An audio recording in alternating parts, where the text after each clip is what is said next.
Many women still believe that life can be conquered by sheer force, as if it were a door that needs to be broken down.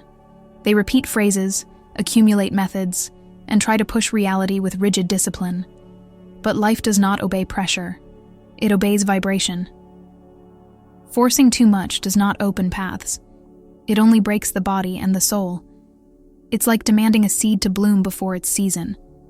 This behavior comes from a heavy cultural inheritance. From an early age, women were taught that their value was in enduring more, producing more, resisting more. But living like a soldier empties the feminine, which was not made to march in lines, but to dance in cycles. The result is exhaustion, sleep that does not restore, a body that screams, a mind that feels defeated. Clarissa Este's metaphor is clear. To force the flower before its time is to kill it. The same applies to projects, relationships, and dreams. When a woman pushes her life at the wrong rhythm, she does not create movement, she creates frustration. What should have been born with beauty comes out distorted, and many confuse persistence with violence against themselves. Anyone who has tried to control everything knows the cost, the emptiness of never feeling enough.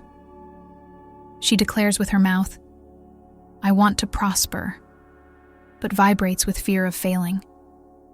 This incoherence creates a confusing field, and reality responds to the field, not to the words. It's like asking for calm while shouting. The message arrives distorted. Reality works like music, not like a military camp. When someone tries to rush the tempo of a song, it becomes noise. Life also goes out of tune when pressured. The woman who tries to force everything to happen soon discovers she is too tired to enjoy what she has achieved. Excessive force kills harmony. A simple example. Think of someone trying to fall asleep by force. The more they demand from themselves, the less sleep comes. Life obeys the same principle. It is when you let go, breathe, and trust that the body finally rests. With reality, it is no different. Excessive control becomes the greatest saboteur of results. The secret is not in pushing, but in conducting. Brute force is like yelling at the orchestra. No one understands, everyone gets lost. Conducting, however, is silent, precise, and firm. The conductor does not waste unnecessary effort. He simply gives the tone, and the instruments follow.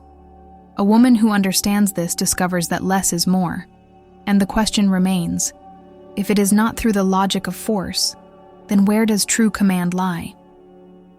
The answer does not come from the mind, but from the feminine body. It is there that the vibrational language capable of organizing reality begins. And it is precisely this body that we will explore in the next step. The feminine body is not just biology, it is a vibrational command field. Bruce Lipton showed that emotions alter cellular biology in real time. This means that every felt thought, every carried emotion, translates instantly into chemistry, hormones, and signals the body sends to the universe. Reality responds to the body first, then to words. Carolyn Myss teaches that the energetic body is the first sphere where reality organizes itself. Before any external change, it is the inner field that sets the direction. That's why many women feel frustrated when they repeat positive affirmations without believing them. The body keeps vibrating the opposite. It is useless to say, "I am at peace," when the heart beats with anxiety. The body then becomes the great silent oracle. It reveals where the internal command is fragmented. A tight chest may expose hidden fear. Tense shoulders may carry responsibilities that no longer belong to you. Ignoring these signs is like driving a car with warning lights on. Sooner or later, it will stop. A simple practice is to trace the points of contradiction in the body. Ask yourself, where do I feel the greatest resistance when I think about what I want to create? If the stomach closes, there is fear. If the throat locks, there are unsaid words. These are portals to realign your vibration. The body speaks before the mind. Many women have been taught to distrust their sensations. They were trained to rely only on logic, numbers, tangible results. But it is precisely the body's wisdom that gives the first sign of where reality is not obeying. Relearning to trust the body's intuition is reclaiming ancestral power. A practical example. Imagine a woman who says she wants abundance, but feels heaviness in her chest whenever she looks at her bank account. That heaviness is the body showing that the vibrational command is contradictory. Instead of ignoring it, she can place her hand over her heart, breathe deeply, and ask, "What fear is hidden here?" That listening already begins to shift the field. The feminine body, with its cycles, rhythms, and sensitivities, was designed to be a vibrational compass. It never lies. It always shows when coherence is broken. Yet, too often, external noise speaks louder, and a woman disconnects from herself. When she returns to feeling, she realizes she was never lost, just deaf to her own music. And here comes the turning point. If the body is the first vibrational command, then thinking positively is not enough. One must feel coherence. The next step is to understand that imagination only becomes real when embodied in the body, when feeling and living in advance create the vibrational stage of reality. Thinking is not enough. Neville Goddard used to say, "Reality does not respond to words, but to the state assumed." This means that repeating, "I am abundant," mentally is useless if the body vibrates scarcity. The universe does not read sentences, it reads frequencies. And frequency is born from embodied emotion, not repeated slogans. Marianne Williamson warns, many women fear embracing their own light. They think about what they desire, but step back when they feel the weight of what it means.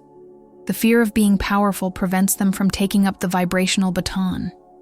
It is like an actress who rehearses the role but never dares to step onto the stage. True imagination is lived in the body. It is not only projecting a mental picture, but feeling the scene as if it were already happening. The heart races, the breath changes, the hands grow warm. The more real the experience feels, the faster external reality organizes itself to reflect it. A simple exercise: choose a desire and close your eyes. Imagine yourself in it, not as a spectator, but as the protagonist. Feel the smell of the room, the weight of the clothes, the texture of the objects. If it is prosperity, see yourself signing contracts, hearing the sound of the pen on paper, smiling with confidence. The more embodied, the more vibrational. Women have often been taught to distrust imagination, as if it were childish.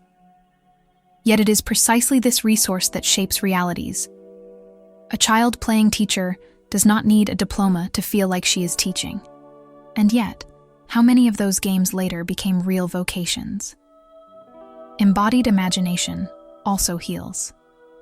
A woman suffering from fear may imagine herself crossing it with ease, feeling the lightness of breathing without tension. The body records the experience as if it were real. The conscious mind may doubt, but the unconscious has already received the new command. Here is the key point. Those who only think create possibilities. Those who feel create decrees. Thought alone opens doors, but it is emotion that crosses the threshold. Reality does not resist coherent states because it is itself vibrational fabric. When you assume the state, life has no choice but to reflect it. And here comes the temptation of haste, because once someone discovers this power, they want immediate results. But there is a rhythm, and rushing is like trying to harvest before the right moon. The next step is to learn that divine timing is an ally, not an enemy. Haste is one of the greatest saboteurs of feminine manifestation.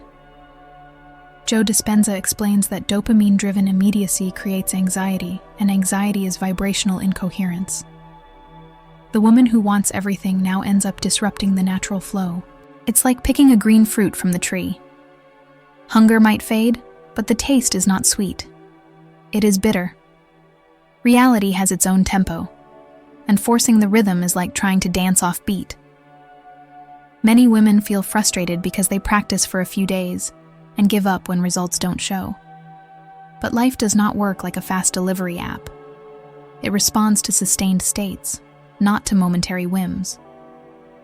Divine timing is not punishment. It is protection. Many times, a delay is the universe aligning circumstances that are not yet ready. Imagine trying to open a flower before its season. At best, you destroy the natural process. Patience is not passivity. It is active trust. A practical example. Think of a woman who decides to change her career. She meditates, visualizes, sets intentions. But when no proposal comes in a week, she panics. This rush disconnects her from the initial frequency and throws her back into scarcity. The result? Blockage. What was opening closes. Wisdom lies in sustaining the rhythm. It is like keeping step in a circle dance. Not rushing, not interrupting, simply trusting that each turn has its moment. Reality obeys those who sustain coherence, not those who keep switching tempo. Anxiety changes the song in the middle of the music. When a woman learns to respect timing, she finds deep relief. She understands she does not need to rush, because nothing that is hers will be lost. Divine timing always delivers what is aligned, and when it does, it arrives in full ripeness. Like a fruit picked at the perfect moment, sweet, abundant, irresistible. This trust generates magnetism. While everyone else runs, the woman who knows how to wait becomes like a solid tree, whose roots are stronger than any wind. Her presence vibrates certainty. And it is precisely this stable vibration that makes reality bend to her command. And when she quiets the rush, she makes space for an even subtler law, the law of magnetic silence. For in truth, it is in the pauses between the notes that the real music takes place. Silence is not absence, it is power. Lynn McTaggart affirms that the void is a fertile field where intention takes root. In other words, it is in the space where nothing moves that reality finds ground to obey. Many women fear silence because they confuse it with inactivity, but it is precisely where the universe works the most. Without pauses, music becomes nothing but noise. Life also needs intervals to create harmony. Magnetic silence is like a deep breath before action, not a waste of time, but the vibrational adjustment that ensures the next step is precise. Those who don't pause repeat patterns. The practice is simple but powerful. Dedicate 10 minutes a day to conscious silence. Not as someone waiting for something to happen, but as someone planting a seed and knowing the earth is doing the work. In that time, the body calms, the mind quiets, and the field reorganizes itself. It is a silent vibrational decree. Many women believe they must fill every space with action or words. But paradoxically, the more they try to occupy the void, the more they weaken their magnetic force. It is in silence that intention gains density, like clay hardening in the fire. The absence of noise is what gives the decree its form. An example: an anxious woman sends insistent messages, believing that will speed things up. Silence, however, would have created far more impact. It is like a musical note that resonates stronger precisely because it wasn't repeated to exhaustion. The universe responds to firm silence. Magnetic silence also heals the mind. It shows that constant productivity is not required to be valuable. A woman who allows herself to be silent, even in chaos, becomes like a calm lake reflecting the sky. Her energy inspires trust in everyone around her because it radiates solidity. The secret is understanding that silence is not passivity, but invisible command. It declares, "I trust, I sustain, I don't need to shout." This silent confidence is more powerful than 1,000 shouted affirmations. Silence is the womb where reality is gestated, and it is precisely in this vibrational womb that the next challenge arises. Aligning the inner notes. Because outer silence means little if inside the body is still singing in dissonance. A woman's greatest sabotage does not come from the outside, but from within herself. It happens when conscious desire says, I want abundance, but the real frequency whispers, I'm afraid of losing. This inner dissonance is like playing two conflicting notes. Instead of harmony, it creates noise. The universe responds to that noise, not to the speech. Clarissa Estes reminds us that a woman loses power when her instinctive song becomes fragmented. One part of her moves forward, another pulls back. One believes, another doubts. This inner battle drains vital energy, leaving her tired even without physical effort. Dissonance doesn't destroy instantly, but it corrodes silently. A common example: someone desires a healthy relationship, but carries images of abandonment and betrayal. That active memory generates a contradictory field. The mind affirms, I want true love, but the body vibrates, it's not safe to love. The result? Reality mirrors the insecurity, bringing unstable relationships. Identifying dissonance is the first step. Ask yourself, what do I say I want? And what do I really feel when I think about it? That contrast already reveals the off-key note. Recognizing incoherence is not failure, it is clarity. Only those who see the noise can begin to tune it. The practical technique is to align inner notes. This can be done by writing on paper, I want, but I feel, and completing the sentences without filter. When reread, patterns appear. This simple practice gives names to the voices that once operated in the dark, and naming is the first step to transforming. Another resource is to use the body as a tuner. When repeating an affirmation, observe, does the chest expand or close? Does the breath flow or get stuck? The body never lies. It reveals where vibrational fragments are still in conflict. This mapping gives a woman the power to rewrite her own song. When the inner notes align, the energy field strengthens. Reality then responds clearly, like a room resonating with a pure note. Nothing needs to be forced, because coherence creates natural resonance. The universe does not resist one who sings whole. And it is precisely from this integrity that the next key is born: vulnerability. Because aligning inner notes does not mean being perfect, but accepting that even minor notes have their place in the symphony. Many women believe that to manifest their desires, they must hide their pain. They think vulnerability weakens the vibrational field. But the opposite is true. Vulnerability gives depth to frequency. A symphony only moves us because it contains minor notes, soft, and even melancholic. Without them, the music feels shallow. Denying vulnerability is like trying to sing only in high tones. It may impress for a moment, but it doesn't touch the soul. Reality, which obeys vibrational command, does not respond to masks, but to truth. When a woman allows herself to feel her pain instead of hiding it, her vibration gains density and authenticity. A simple example: a woman desires abundance but fears not being enough. If she tries to suppress that fear, she creates noise. But if she acknowledges, I am afraid, and yet I choose to trust, she transforms the dissonant note into part of the harmony.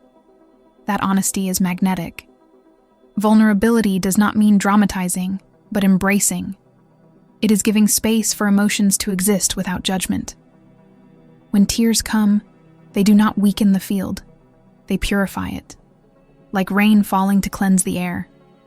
A woman who cries with awareness is not broken. She is making room for the new. Marianne Williamson reminds us, our deepest fear is not that we are inadequate, but that we are powerful beyond measure. Many hide vulnerabilities because they believe it takes away their strength. But in truth, it is by embracing them that they discover the power of their humanity. That is where they become real, and therefore irresistible. Vulnerability also connects. A woman who shares her fragilities inspires more trust than one who pretends perfection. It is like looking at a mountain with cracks. The fissures do not diminish its greatness. They show it has withstood time. The same happens with the feminine soul. When vulnerability is embraced, it ceases to be weakness and becomes a bridge between desire and reality. between fear and courage. It is in that space that life recognizes the true note and obeys. The vibration is no longer an attempt to control but a whole song with all its nuances.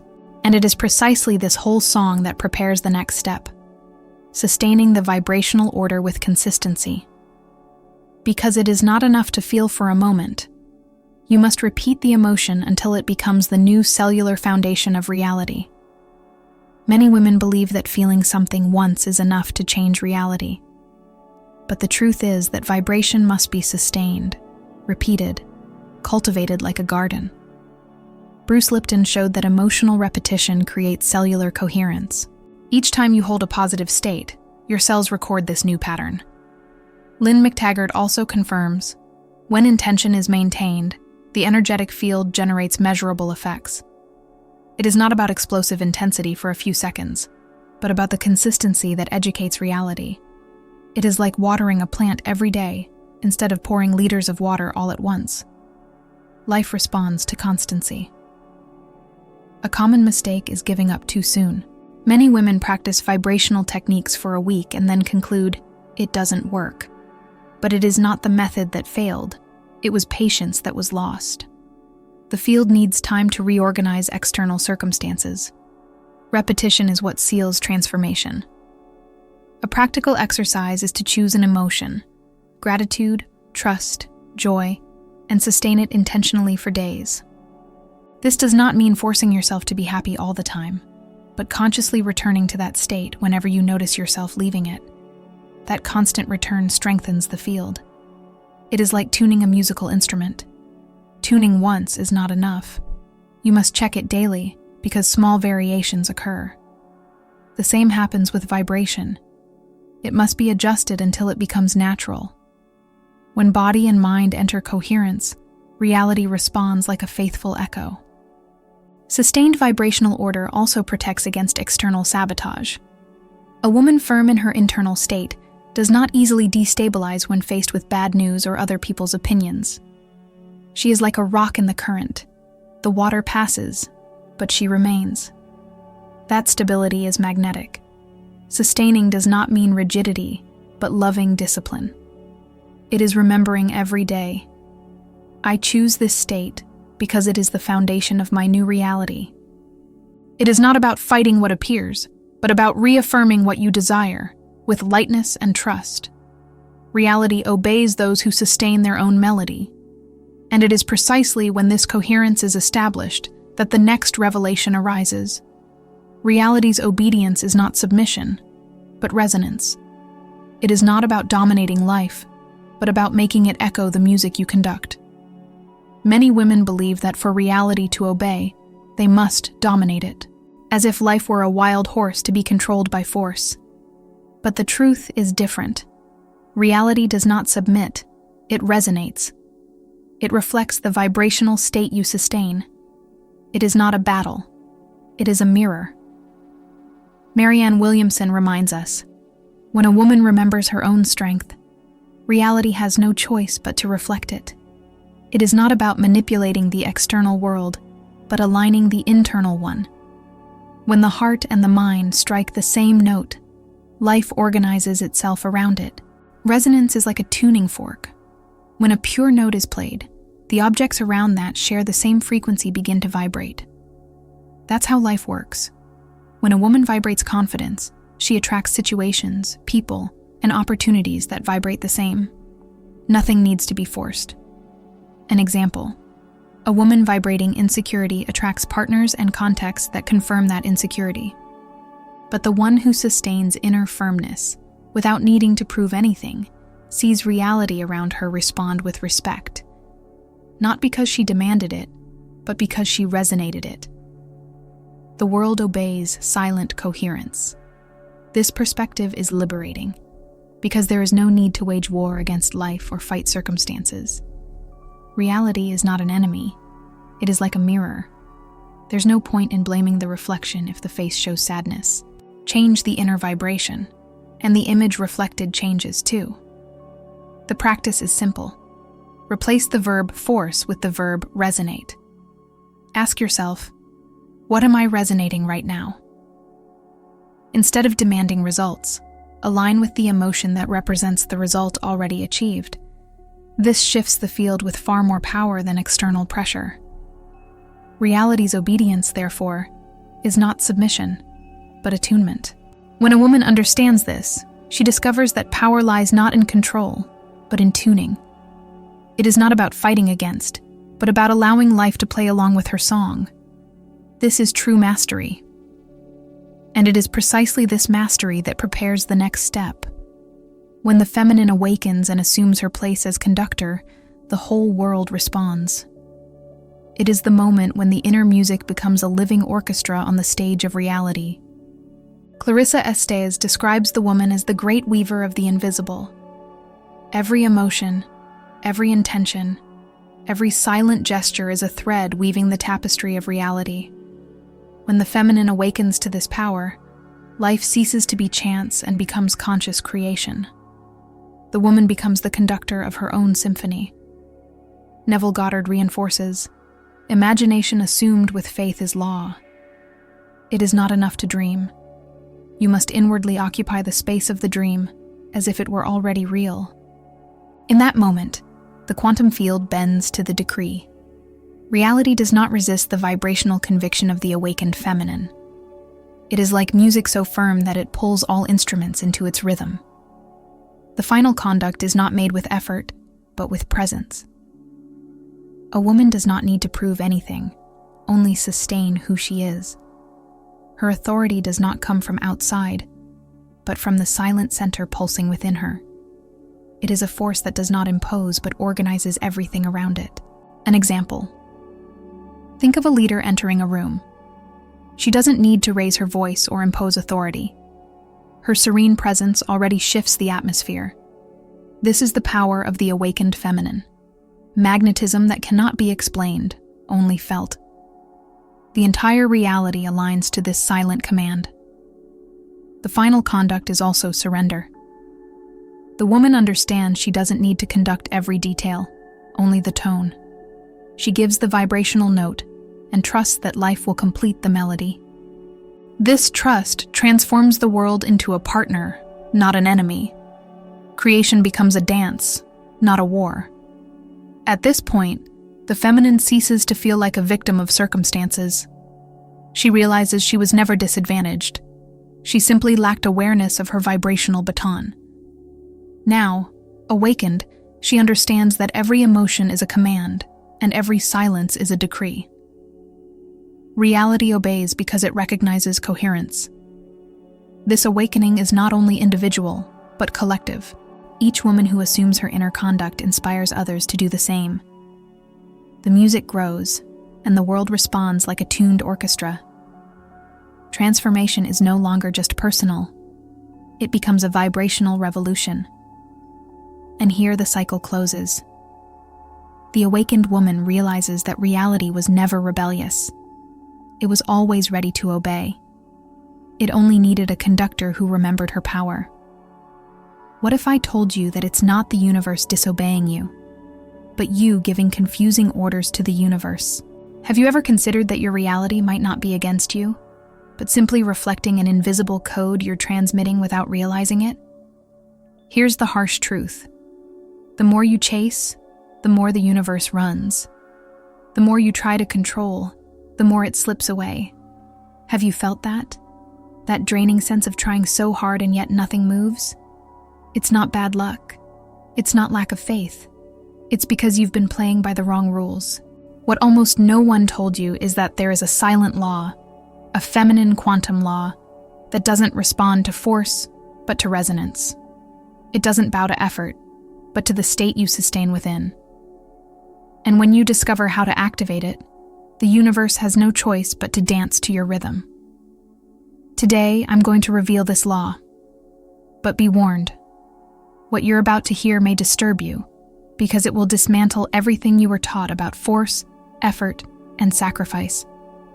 If you have the courage to listen until the end, you'll realize the universe was never against you. It was simply waiting for you to take up the baton of your own vibrational orchestra. Now you know.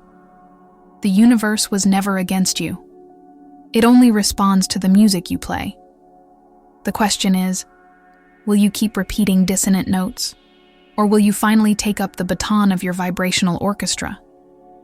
If every emotion is a command and every silence a decree, then everything you need is already within you. The universe cannot resist one who vibrates in coherence. The true revolution happens when you replace force with resonance and fear with presence.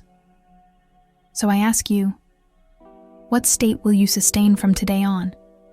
What emotion will you repeat until it becomes the foundation of your new reality? Because in the end, life does not obey what you want, but what you are. If this video awakened something in you, if it made sense, leave your comment. I want to know what was your biggest breakthrough here. And don't forget to subscribe to the channel and turn on notifications, because this is just the first key. There are still other feminine quantum laws that can radically transform your life.